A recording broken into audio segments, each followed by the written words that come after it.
Hello. This module in Communication 101 is about pillar number 3, content. I'm excited that you've decided to invest in your communication skills and that you've stuck with me through the first 2 pillars of engagement and authenticity. This entire lesson's third pillar, content, is very brief, but just as important as the first 2. Now, I know that you're already becoming a better communicator because of your investment so far. Now, John Maxwell says, investing in your communication skills will do more for your self-confidence, business, or career than any other skill. Now let's look at number 1 in your guide, and let's discover the big idea of this content lesson. As a communicator, it doesn't matter how large your audience is, you've got to have something to say. Now you can be as authentic and engaging as anybody, but you still need to hold your audience long enough to add value to them. And that requires what the next statement in your guide suggests. It can't just be anything. Whatever you say must be relevant and helpful. It has to add real value to them. Number 2 states, you may have some good content, but it doesn't add value if it doesn't answer the questions of those that you're speaking to. The best communicators tell us, we've got to stop answering questions that no one is asking. Always remember this. We are either adding or subtracting value when communicating. Adding value takes effort, and finding ways to be relevant is a big part of that process. Les Brown says, don't let what you want to say get in the way of what the audience needs to hear. And that's what number 3 in your guide tells us. It's always about the audience, not us or what we want to say. Too often, inexperienced communicators get into the trap of trying to impress their audience with what they know. Raising our self-awareness reveals that our ego always seeks recognition and approval, and we all have an ego. Liking approval and needing it are 2 different things.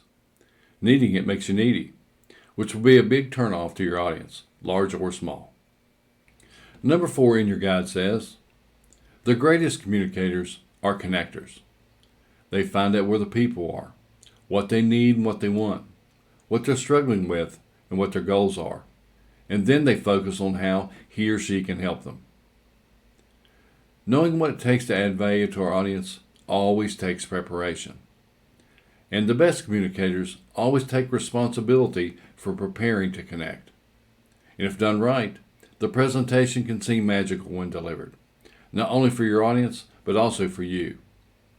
It will flow and be magical to you because of what number 5 in your guide says. There is a certain confidence that comes from being properly prepared. Now remember, confidence will be your magic. There are a lot of variables that are out of the speaker's control. Things like technical issues, schedule delays, the mood of the audience, and so much more. But remember what Richard Klein once said, confidence is preparation. Everything else is beyond your control. And when the unexpected happens, preparation will be your savior. So do what number 6 suggests. Put all your energy into the things you can control, such as preparation. Famous boxer and one-time champion of the world, Joe Frazier, said, you can map out a fight plan or a life plan, but when the action starts, it may not go the way you planned, and then you're down to your reflexes. That's where your road work shows. And if you cheated on that in the dark of the morning, well, you're going to get found out now under the bright lights. As any kind of communicator, a writer or a speaker, we all know that content is king. So let's look at number 7 in your guide. You have got to have something to say. So don't stand up to speak unless you do. And if you do stand up to say something, say it and sit down. And don't just keep talking. Saying more than what's relevant or needed is idle chatter and a time waster. And it reveals to others that we've run out of meaningful content. Look at number 8. If you keep working on yourself, you will have more and more to say as you grow. Be credible and know what you're talking about, like number 9 states. The better you know your subject, the more content you will have.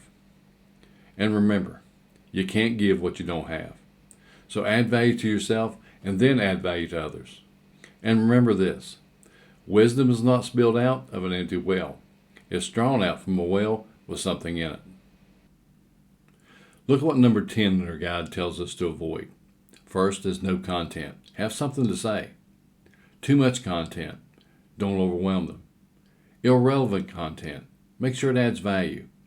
And recited content. Roddy Galbraith says, the magic happens when the conversation emerges and evolves. But how we do this? By preparing now. Look at number 11 in your guide. The audience will be thinking, why should I be listening to you? And what's in it for me? And number 12 tells us how. You should be able to say, I've prepared something of value for you. And what I've prepared is for you, and it's relevant to what you need. The greatest communicators make the message content interesting and an emotional journey. Now, you can do this. Anyone can, but we have to keep it simple. Here's this lesson's call to action. The next time you know you will communicate with someone, either one-on-one, a small group, or a large audience, think about your content and how it will match their needs. In other words, make sure your content is relevant.